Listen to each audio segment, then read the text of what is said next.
Good afternoon, ladies and gentlemen, boys and girls. It's coming Shabbos Vorchem Elul, Parshas today. We're going to learn the mimer of Parshas today 40 years ago.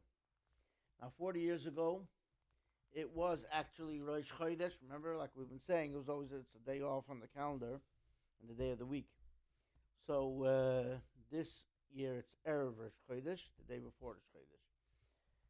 We'll learn the mimer, which is based on the Haftarah that is read when Rosh Chodesh falls out on Shabbos. It's interesting, according to the meaning of Chabad and others, when Rosh Chodesh Elul falls out on Shabbos, we still read the Haftarah of Rosh Chodesh Elul and not the Haftarah of the 7 Haftarahs of comfort, and we make up the one for Re'eh together with Parshas Kitzeitzei because they are contiguous in the Torah. It gets read then. Whereas this year it is our custom to read the Haftarah of the 7 Haftarahs of comfort, and we read the first and last pasuk of Mochar Chodesh, that tomorrow will be Rosh Chodesh.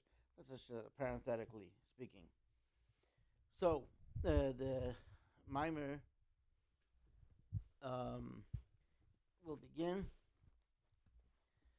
Ki Kasher Hashamayim Hachadashim v'Oretz Hachadash asher ani eimdim lefanai ken yamed zarachem v'shimchem. So the verse in Isaiah 66: just as the new heavens and the new earth, which I will be making, will stand before me, so will stand your seed and your name. This verse is the end of the Haftarah of this Shabbos, of Shabbos Rosh Chodesh. Yedua hadrush al pasuk zeh b'lekutei Torah b'seifei, and it's known the mimer in the end of the Likutei Torah based on this verse.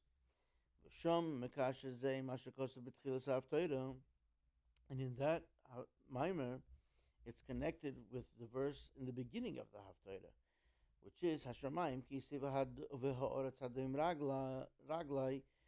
The heavens are my chair, and the earth is my ottoman, footstool. The Ashleimar bebir hadavar.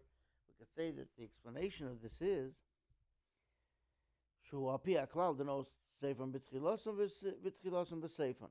That's according to the rule, which is a Kabbalistic in Sefer Yetzirah, that the end and the beginning are intertwined and interconnected. The end is connected to the beginning, and the beginning is connected to the end. From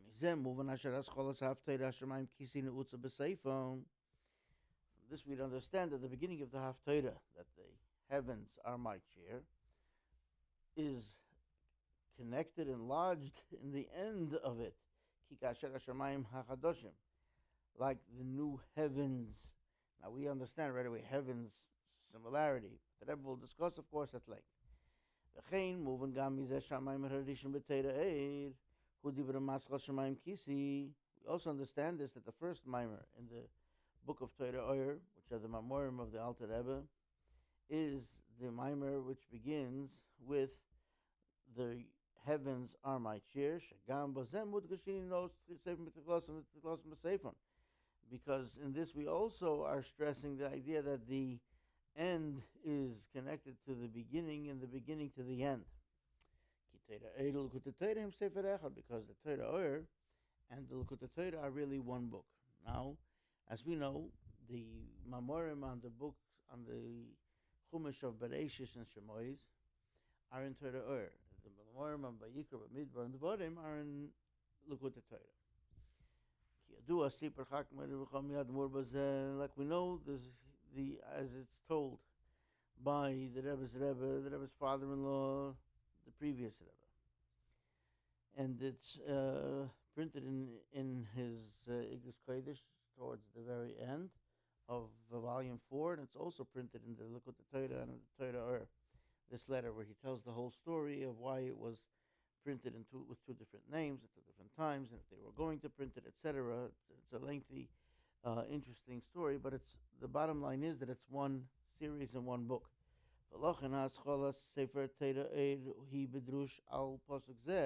Therefore, the beginning of the book of Torah is a mimer on this verse, Hashamayim Kisi. V'siyum alakut Torah, and the end of the Likut Torah, he will be posek Kasher Hashamayim Hachadashim.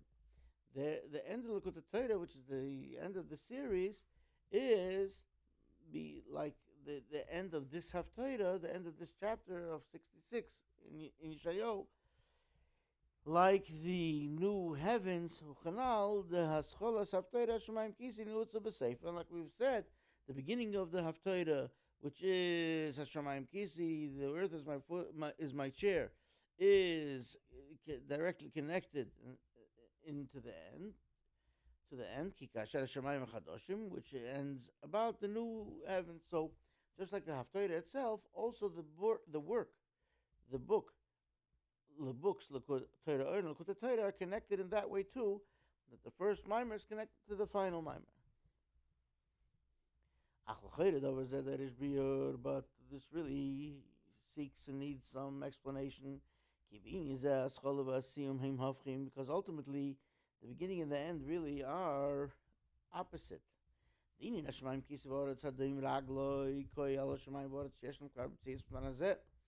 beginning of the Torah, which speaks about that the earth is my chair and the heaven is my chair and the earth is my footstool. That goes on heaven and earth, the way we have them now, as they have been created and as they exist in this time. Not so regarding the new heaven, so to speak, and the new earth. Those are new things that the Holy One, blessed be He, will make in the future to come. But we understand from this that there is some kind of a connection. Now, of course, there's the simple connection that heaven and heaven and earth, but they're very different in what they will be, as the Rebbe will discuss.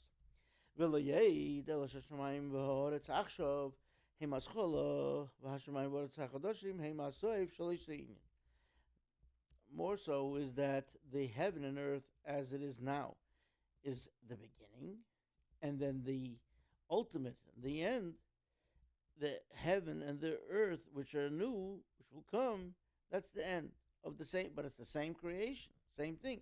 We have to understand what's it all about. You can understand this according to what is explained in several memorim. Especially in the beginning of Torah there, that in the mimer with this same heading. On the verse that the earth, that the heaven is my chair and the earth is my ottoman, my footstool. When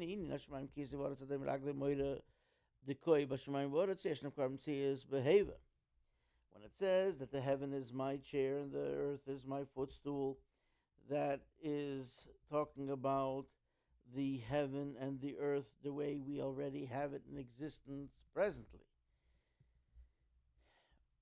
And then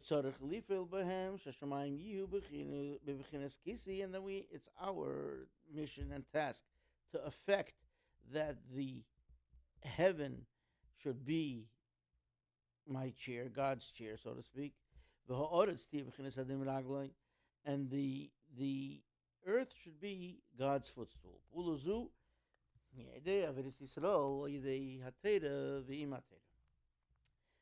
How do we affect this? How is this action done? How do we do this? Through the service of Israel, through the Torah, with the Torah. Like it says, the first verse in the Torah. In the beginning, God created heaven and earth. What is in the beginning? Bereshis. The word Bereshis has the connotation, like it says in the Rashi there, B'shvil Yisrael, B'shvil HaTorah, for the purpose of Israel, for the purpose of Torah, for Israel and for Torah. Especially since Israel and the Torah are fused in a fusion that is so wondrous that there is no fusion like it.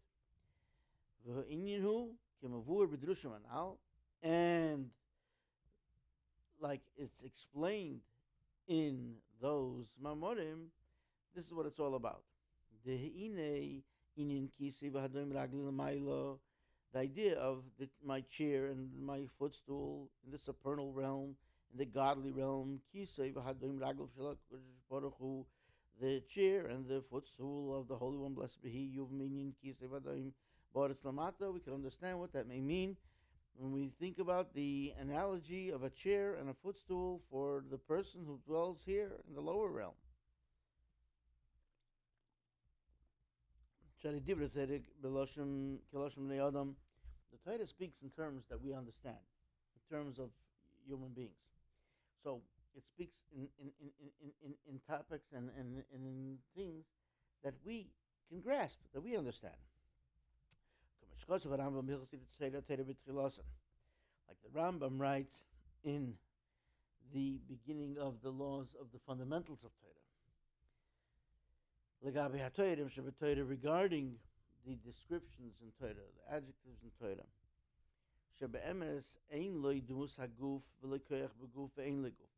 Torah, God says, I'll lift up my hand, I will do things like that.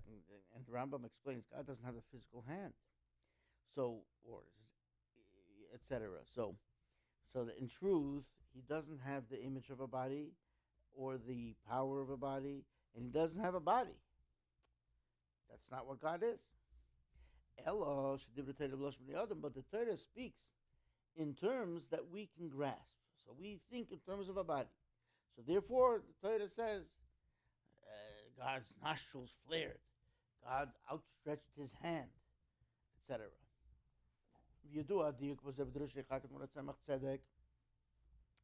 And we know how specifically the Tzemach Tzedek explains this in his Mamorim. It should say, of course, people are familiar with these words, that it's in the liturgy of Yigdal. It's not in the Siddur Tehillas Hashem, but it's a holy poem, a holy piece that's said in many shuls, many synagogues, many nischoyes, after the prayer in different times. So in the liturgy there itself, the Tzemach Tzedek asks, and he says it should really say Ein loy guf ve'ein loy dvusa guf. It should say it in the opposite order. So it should say He doesn't have a body and He doesn't have the image of a body or power of like a body. If He say this in this order, Ein loy dvusa guf ve'ein loy guf. If He doesn't have a body, the image of a body, and He's not He is not a body. Not only doesn't He have a body, but He's not a body. It sounds like, okay, He doesn't have the image of a body, but He also doesn't even have a body at all. In other words, we might think that it's not a body that you could really picture or see, but there is some kind of a body. He says, no, the point is there's not even a body at all. It should start with that all. There is no body or a limiting, encapsulating part of God. God is not corporal in that sense. The Tzemach Tzedek explains the Inyan Guf Hulamayla meaning Devusa Guf. That really the idea of a body is higher than the image of a body. As it's explained, and therefore when you're going from lower to above, so you say He doesn't have the image of a body, and then He doesn't have a body, because that would be the ultimate. Now going back to our idea, Inyan Hakise Lamata Naasa L'Sheves. Yeah, don't read it l'Shabbos. The chairs are made for Shabbos. Although there's a relation in any of these type of terms. So the chair in the lower realms is made for sitting. The yeshiva zuhi hashpala l'gabe amida. The idea of sitting is a lowering in relation to standing. Shekesh ha'odom eimed hinuhu balkema v'reisha mecha gveim me'aloretz. When a person stands, they have a height and a stature, and their head and their brain are the highest and higher further from the ground, from above the earth. And when one sits down, they lower their height. Now, what is the Aramin, the footstool? Hu hashrafrav, that is the stool, shuhu kisei cotton, which is a small chair, shma'amidim tachas ragle hayeshev, that are put under the feet of the one who's sitting so that their feet may be lifted and raised from upon the ground. This is the idea that it says that the heaven is my chair and the earth is my footstool.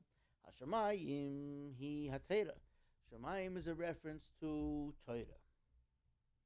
She'inyana hamshacha milmai lolamata. The idea of the Torah is to draw down from the supernal realm to the lower realm. Like it says in Vo'aschana, which we read a couple of weeks ago, that God from the heavens, He let you hear His voice. And it says that my words are like fire. From the Torah descended to the lower realms, to a way of being totally lowered. Like it explains in the Tanya. The Torah literally traveled and descended in levels, each one in an orderly fashion, one hidden from the other, getting lower and lower.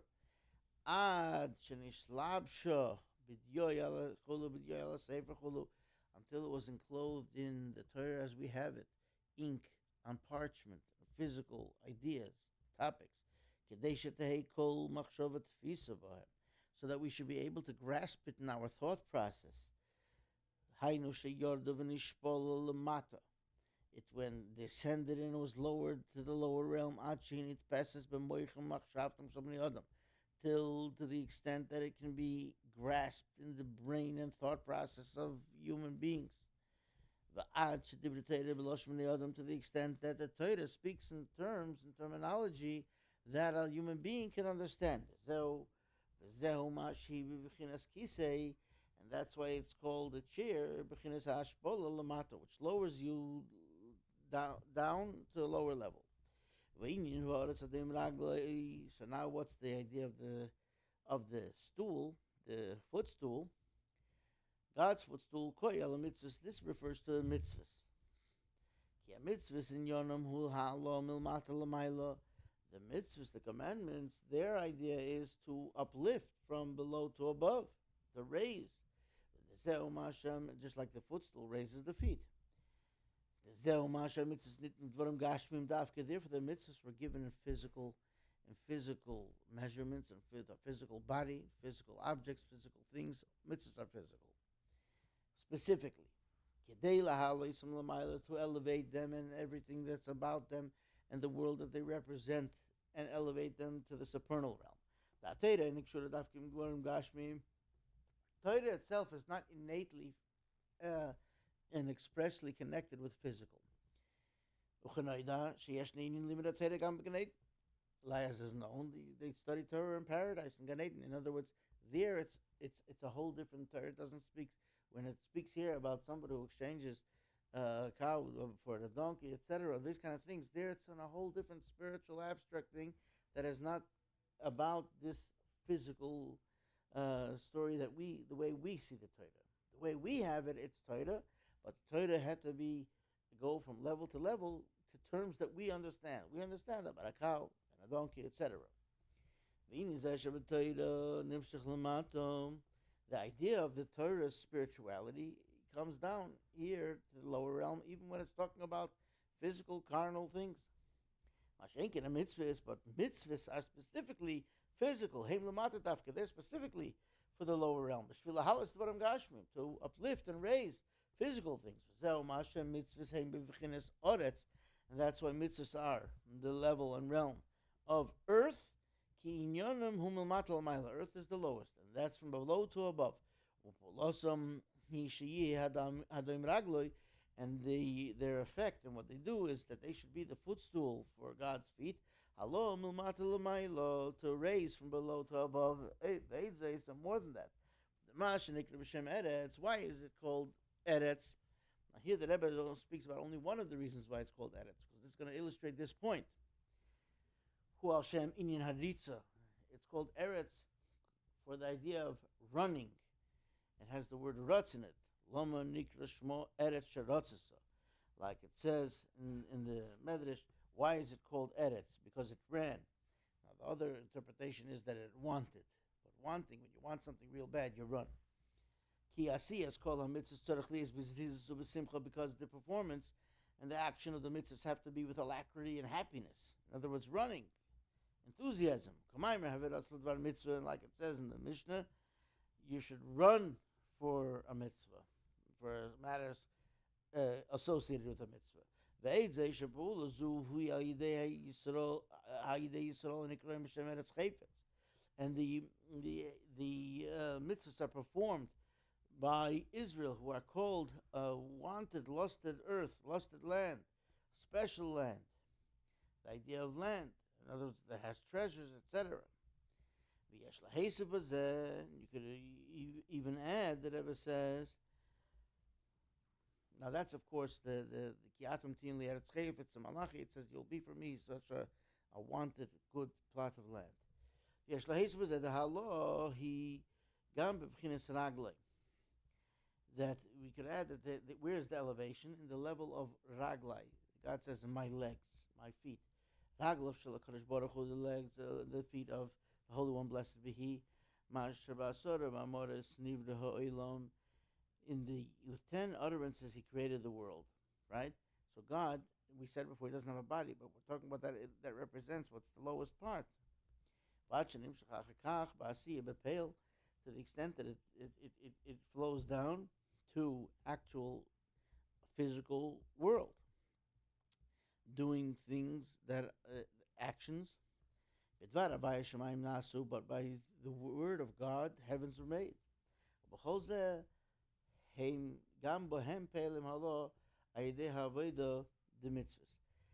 even in this world, this physical world, it is elevated through the actions of the mitzvahs. We're able to affect something very special.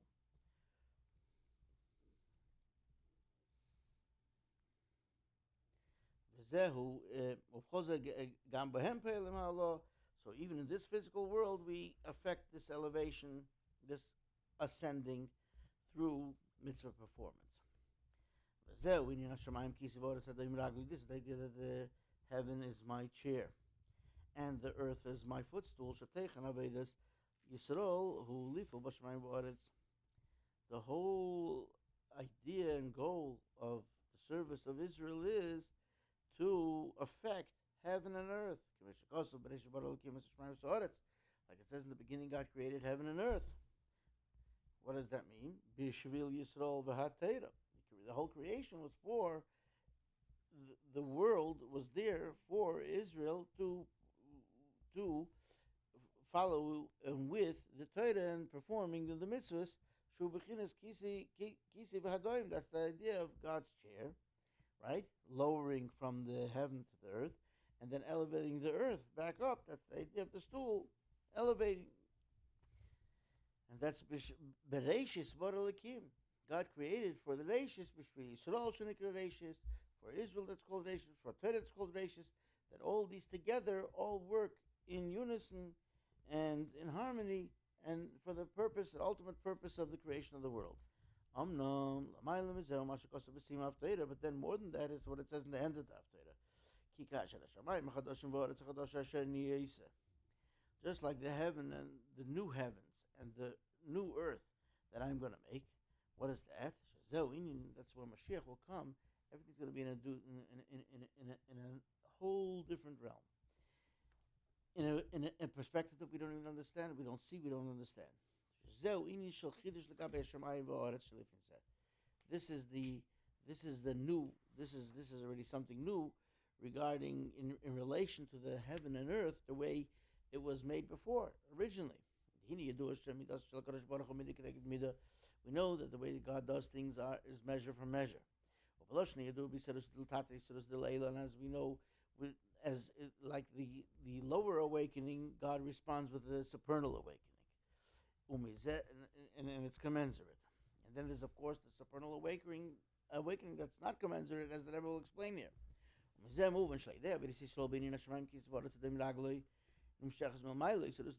So through the service of Israel.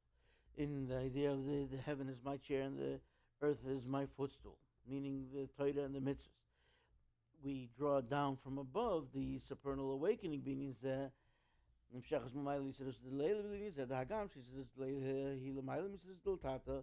even though, of course, the supernal awakening is higher than the lower awakening that we do here,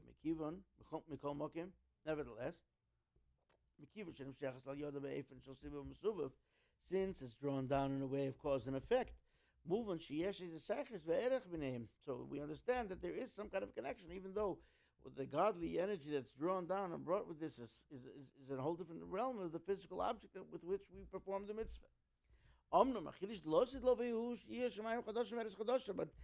what's going to happen, the Navalei, the new thing of the future to come, is that there will be new heaven and new earth. They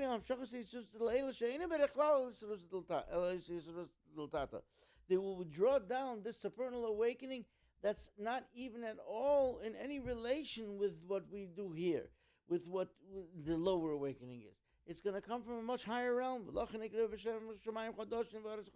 it's called the new heaven and the new earth. This is a new, it's going to be drawn forth something which is not in relation at all to the way we serve, with making the heaven God's chair and the earth his footstool. In other words, the serving God with the Torah mitzvahs we have it now. It's going to be something brand new and totally much greater. Even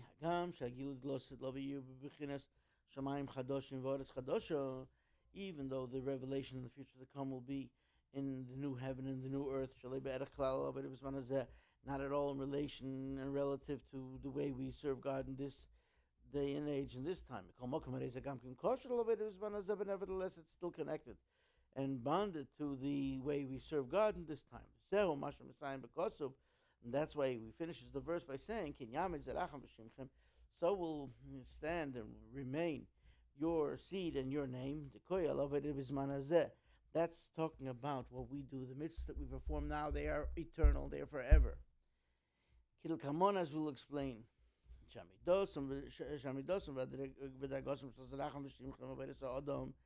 The standpoint and the level of your seed and your name, meaning the service of the human being of Israel, will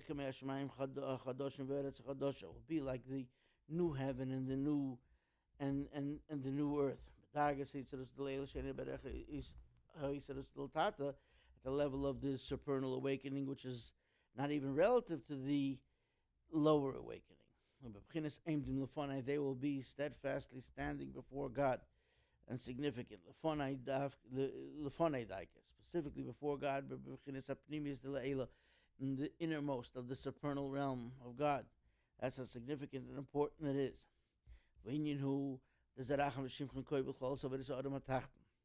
It's so special for God that what we do now, even though what's going to come is going to be so much greater, but the seed and your seed and your name, which goes generally speaking on the service that we do in the person that's in the lowest realm,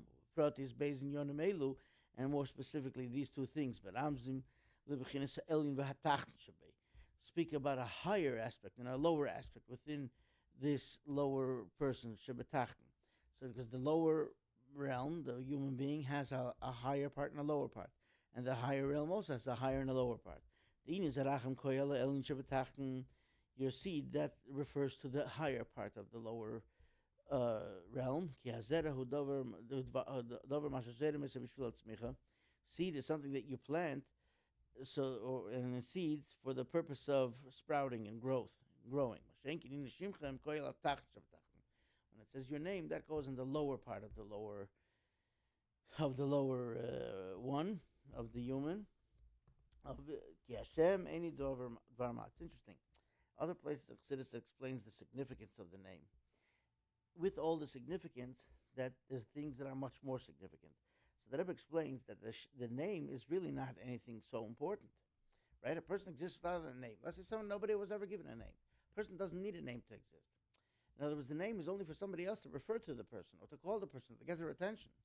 But the name is not who they are. Now, Chassidus explains that there is a flow of letters through those letters that the person gets their life source. But that's on a different level, in a different realm.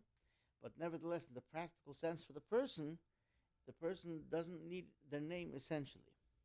That's why a person could change their name. That's why a person, they're all, I mean, these things are all interconnected. But the name, in essence, is not who the person is. And here, let's read. A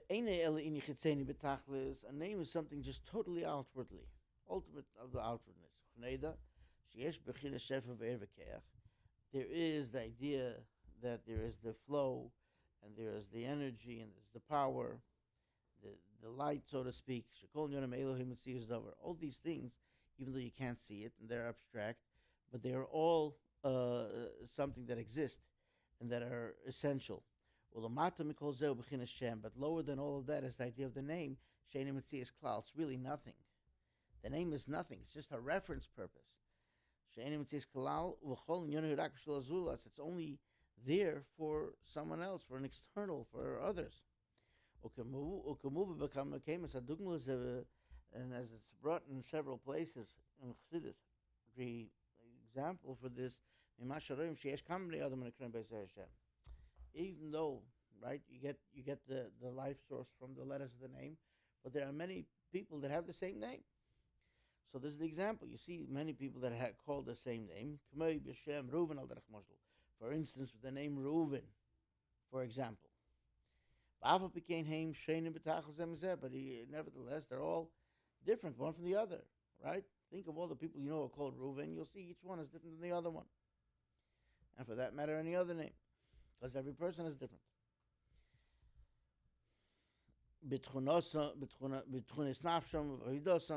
In their personality, in how they do things, in how they live their life, etc., etc.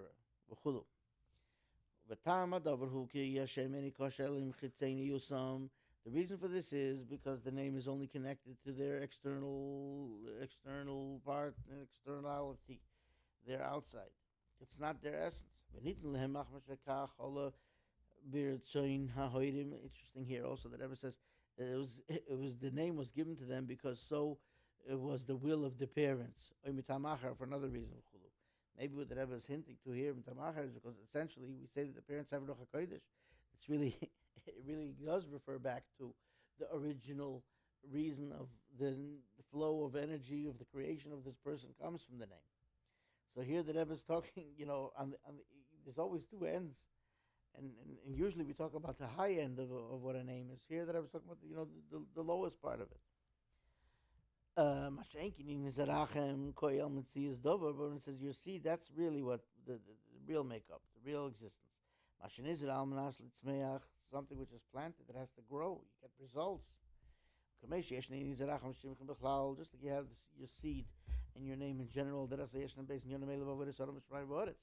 Similarly, we have this in the service of every person in what's called the heaven and the earth. Torah, mitzvah, Torah, and mitzvah, Torah study, mitzvah performance, va'avodah, ba'ifan shel zarachem, ba'ifan shel shimchem, the serving of the seed, and the serving of the name. And this God says that it'll remain, it'll stay, it'll be sustained. Your seed and your name. All the things that the person does to serve God, those mitzvahs, that Torah study, all of it is sustained in the same level, and it'll just be there in the new way, in the new heaven and the new earth. Not only will they be sustained and existing in the future to come, they will be like the new heavens and the new earth. They will be standing steadfast before me, and in the innermost of God specifically, in this level of the innermost of the supernal realm of God. And this is what it speaks, what's brought and quoted in the Mamorim from the Arizal.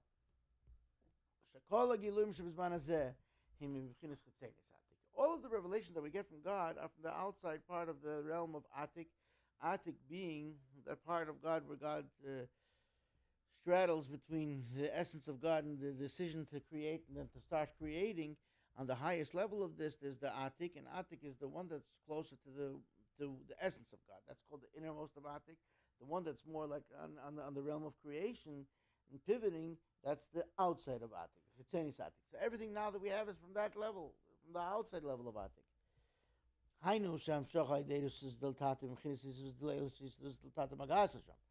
in like the terminology that we said earlier, that which is drawn forth through our awakening that we do here, that evokes and brings about the supernal awakening, is just from the place that there's a spot that the lower awakening can reach.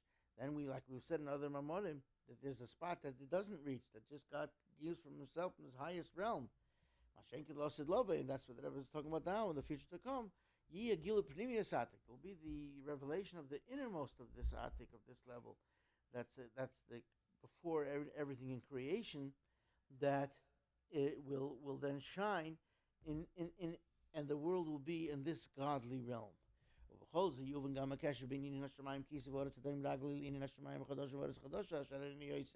now the Rebbe brings it back and says, and now we can understand the bond of the connection between the fact that the heaven is my chair and the earth is my footstool, and the connection with the new heavens and the new earth, which I am making. Right? These two things are connected to each other ultimately. From the end is connected to the beginning, as we said. Even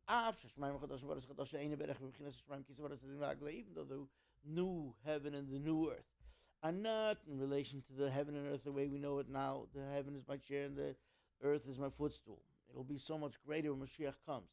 But nevertheless, there's an orderly fashion in how it happens and the way we do it when we serve in God.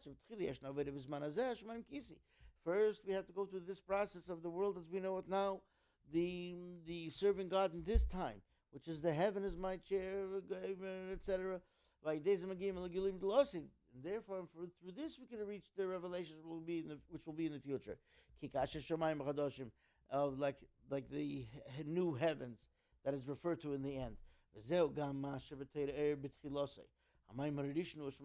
that's why in the Torah in the beginning, the first mimer is about the heaven is my chair. In other words, the whole idea of the process of Torah and mitzvahs as we know it now, that will be ultimately a preparation for when Mashiach will come. And this is a typo, unfortunately. It says here, but of course it means Bilakut Torah, it has to say. And then afterwards we have in the Likut Torah at the end, and this is what the Rebbe was referring to at the beginning of this mimer, and beautifully the Rebbe also does the same thing in his own mimer. He connects the beginning of the mimer to the end of the mimer. The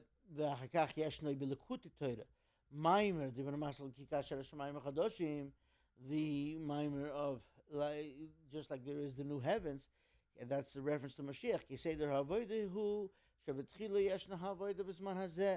First, we have the serving of God the way we have it now in the world. Hashamayim kisi. The heavens are my chair. And with this, through this, we reach the revelation of the future to come.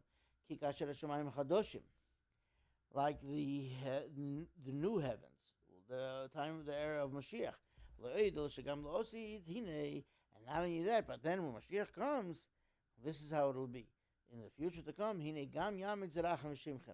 but it will be sustained, standing your seed and your name, meaning the Torah, the mitzvahs that we're doing the whole time. The service that we're serving God now. The heaven is my chair and the earth is my footstool. That means all the Torah that we're doing now, love it will be elevated and ascend in the future to come. To the level, to that new level, that new godly level of the new heavens and the new earth. Maybe the will of God that so would be speedily in our redemption. Actually. Speedily nowadays, actually. That through our toil, through the times of Golus, our work and our service of God, like it says in the Tanya, in chapter 37. In this idea that bringing down godliness from making the heavens be the chair of God, and elevating the world, making the earth the footstool of God. Torah mitzvahs, niskalakim kol yudim lasid. We will merit the fulfillment of all of the promises of the future to come. Kasher Hashamayim Chachadashim, including this promise of this Torah that we were discussing, that just like the new heavens and the new earth that I am making will stand and be sustained before me, and so will be sustained and standing your seed in your name, our redemption speedily. Actually, so l'chaim.